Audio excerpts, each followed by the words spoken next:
We talked about the first one, and we said, blessed are the poor in spirit, for theirs is the kingdom of heaven.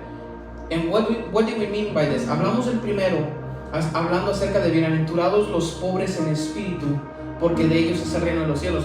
The first one was that your poorness was spiritual poorness, that you bring nothing in front of God. Tú traes nada delante de Dios. There's nothing that you can say, no amount of history in the church, no amount of knowledge, no amount of good works, nothing that you bring towards the throne of grace is sufficient or is any sort of richness. These type of richness will keep you away from the grace of God, which is a gift.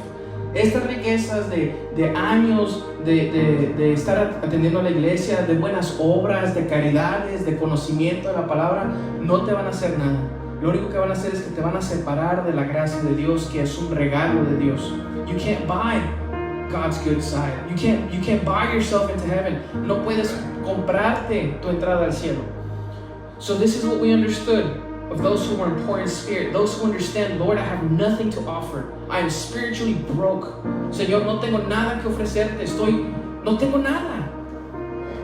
And so you depend on His grace. You depend on His mercy to say, only if you want me to, I'll be safe.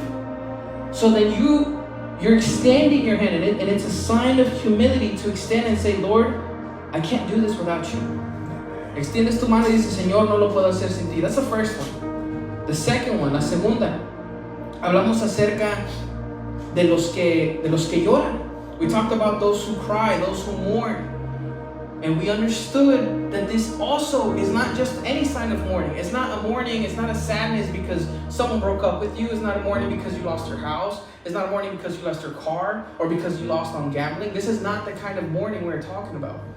Esta no es la tristeza que hablamos, no es la tristeza terrenal. This is earthly sadness. We're talking about the mourning that Paul speaks about that leads to repentance, which leads to salvation. And we also mentioned that this mourning is of yourself. You're mourning yourself, your dead flesh. Every day you should say, he is dead, she is dead.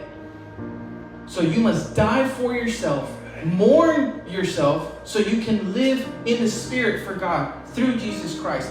Debes de llorar por el muerto en tu casa, que deberías de ser tú en tu carne. Y entonces tú, al mirar a esa persona que eres tú muerto, puedes vivir en el Espíritu para agradar a Dios, porque ya no eres tú, es Cristo en ti. It's no longer you, it's Christ in you.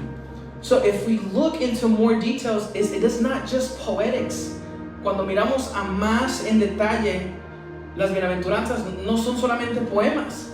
These aren't poems. They sound beautiful. They sound great, right? Blessed those who are crying because they will be lifted, right? And it sounds great. But if you look into the detail in the heart of the passage, you will see that these were spiritual clues to a greater truth that He revealed to His disciples and to everyone who was listening, and to every single one of us who with a humble heart open our ears to say, I want to know more from you.